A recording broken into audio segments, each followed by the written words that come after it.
According to these bylaws, reinforced by the recent ruling on Item 6, Subsection 3, Yeah. this fence must be moved immediately. I understand your At first, I thought it was snow. White everywhere on my front sidewalk, fluttering in the cold morning air. Then I smelled wet asphalt and cheap printer ink and saw it wasn't snow at all.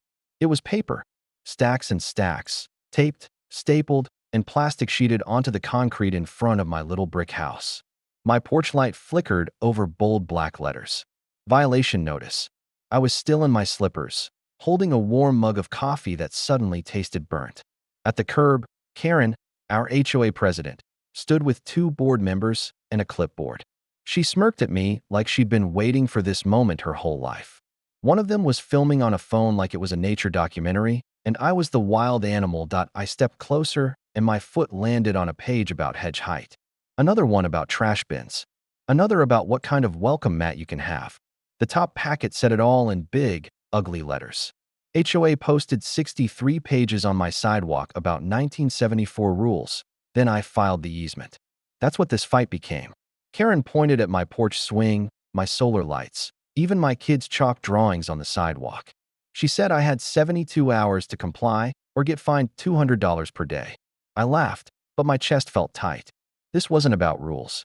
This was about control that I tried to handle it like a grown-up. I asked for a meeting that same night, May 3rd, 2024, at 7:00 p.m. I showed up at the clubhouse with my folder and calm voice. Karen sat at the center of a long table like a judge at a bad talent show. I explained that half of what they listed had never been enforced before. My neighbors peeked in from the hallway, but when I asked if anyone else had gotten a sidewalk paper dump, they looked at their shoes. One whispered later that they were scared of getting on her bad side. The board stared at me like I was background noise. Karen just tapped her pen and said the rules were the rules. Appeal denied. Meeting adjourned. She actually said that and walked out. On my drive home, my hands shook on the wheel. My porch swing creaked in the dark, and those taped papers fluttered in the wind like ghosts. That's when I hit my line in the sand. If she wanted to play with rules, fine. We would play with all the rules. Not rage. Not yelling. Just facts. I sat at my dining table with my laptop and a giant mug of coffee. Timeline item 1, April 5th at 4:27 a.m. false trespass call, when she told the police my brother was a stranger breaking in, even though he was carrying my couch.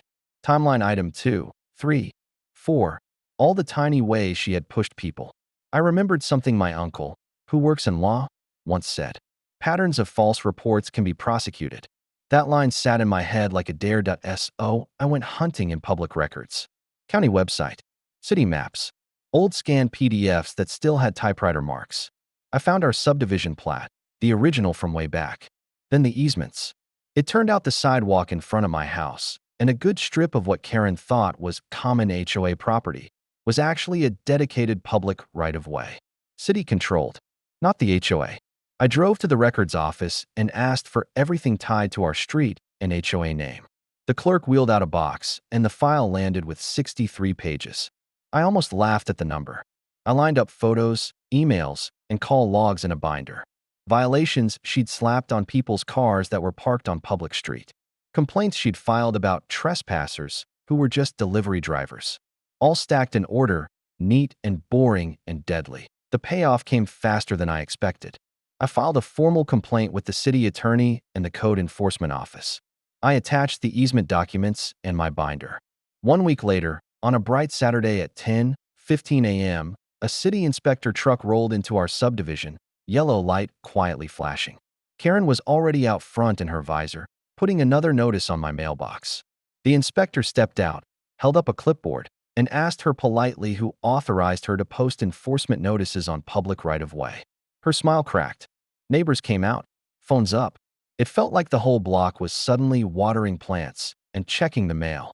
The inspector walked the sidewalk with her and explained, in a voice everyone could hear, that the HOA had no legal power over the public easement and that removing my swing, lights, or chalk drawings from that zone would be unlawful. The board had to call an emergency meeting, right there on the sidewalk, because the inspector required the president, treasurer, and secretary to sign a notice of violation.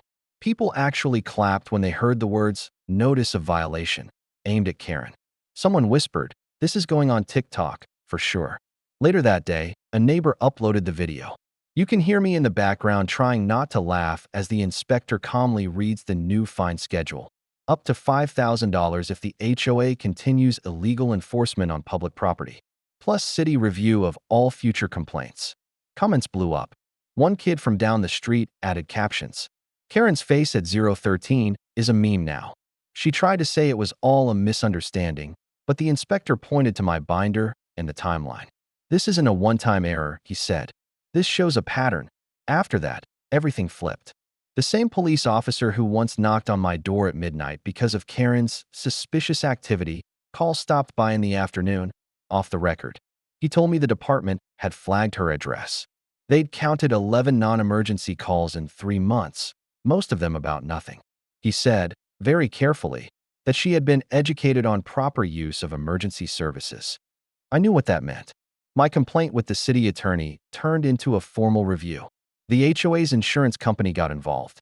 At the next official board meeting, Karen's chair was empty. She'd resigned for personal reasons. Their lawyer announced policy changes. No more enforcement on anything touching public easements.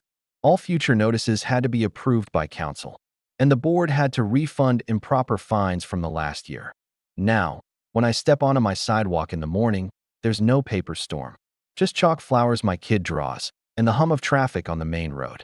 The air smells like fresh coffee and cut grass instead of fear. Karen still lives 3 streets over, but she walks her dog past my house with her eyes straight ahead. No clipboard, no visor, no phone in my face. The best part isn't her humiliation, even though I'd be lying if I said that TikTok audio doesn't make me smile. The best part is the way my neighbors wave now. One older couple brought over cookies and thanked me for doing what they were too scared to do. I told them I just followed the rules better than she did. Then we sat on my illegal porch swing, which is still there, creaking softly over the city-owned sidewalk she can't touch anymore. Please follow for more HOA showdowns like this. Do you think she got what she deserves? Comment below.